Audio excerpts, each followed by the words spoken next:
community theatre. So basically we are a community of members, so we're like a family. It's always challenging, I guess, to do shows on limited budgets, but it is good in a sense that we're able to do shows that other theatre companies may not do, because we don't receive any money from the government, so as a result we have to do shows that we think that will sell well to the general public, so to speak, which puts us in a unique situation where we're able to do the shows that we want to do and the shows that sort of suit this theatre the best. Watching people grow and develop as actors or as technicians. Some people we've had here since they were 12 or 14 and now they're in their 30s and 40s. To see the progress that they make, particularly it's a lot easier to measure as from actors. A lot of our people started in the children's theatre and now they're in the adult main house theatre, so it's nice to see that development.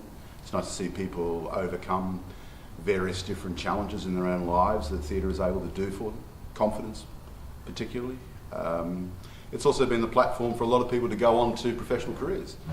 I can probably name 20 or 30 people that started at Brisbane Arts Theatre that have had very successful careers in the arts. Among them, even Jeffrey Rush has performed on this stage. Sigrid Thornton has performed on this stage, and more recently Anna McGann, who's in House Husband, did her very first play here. So yeah, we're a training institution, I guess, and we're able to allow people to chase their rainbow and pursue their dreams, I guess. So it's always good to observe that. To try and choose shows that people want to see, that's always a challenge. Sometimes you think that a show is going to do particularly well, it doesn't do particularly well. And then vice versa will happen, a show that you think you'll take a risk on and everybody wants to see it, and you don't program enough performances of it. And that happens sometimes, but challenge is sort of getting it right, I guess, or at least trying to get it right. Arts is very subjective. There's no right or wrong. The formula is always different. The unsung heroes of the theatre are certainly the people in black that wander about the place. And that's very, very true, and I hope that you do observe exactly that. They are the backbone of any show. Whether they be hidden in the box or stalking around in the blackouts moving furniture, what they actually get from it, the satisfaction they get from it is something that as a performer I can't probably comprehend as well as what they can, but they love being part of the team, I guess, and they love measuring their own performance, I guess, by what it is they achieve out of a production. So you'll see some very dedicated young volunteers tonight that are doing exactly that.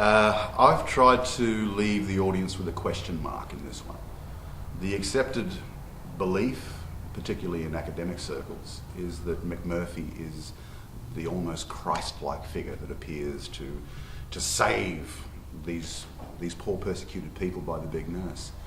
I don't necessarily subscribe to that point of view. I think in many ways that McMurphy is a very selfish man.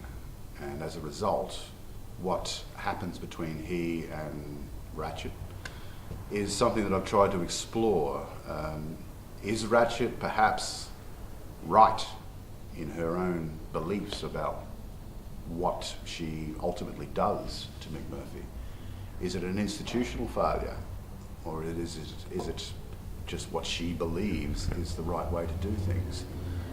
I've tried to make both my characters not as symbolic as what they are represented in academic circles, so I don't necessarily have this saviour-like McMurphy. I have a McMurphy that is filled with faults and failings. I also have a Ratchet that is capable of love and of consideration and of maternal instinct. So I'm hoping that a question mark is left in the audience's mind when they leave the theatre.